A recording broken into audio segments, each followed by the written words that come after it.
A light magnitude 3.1 earthquake hit 46 kilometers, 29 miles, away from Pecos, Texas, United States, in the early morning of Friday, April 25, 2025 at 3:18 a.m. local time, GMT-5.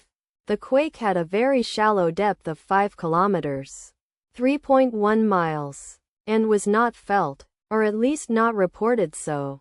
First to report, EMSC after 4 minutes. Data source from Volcano Discovery.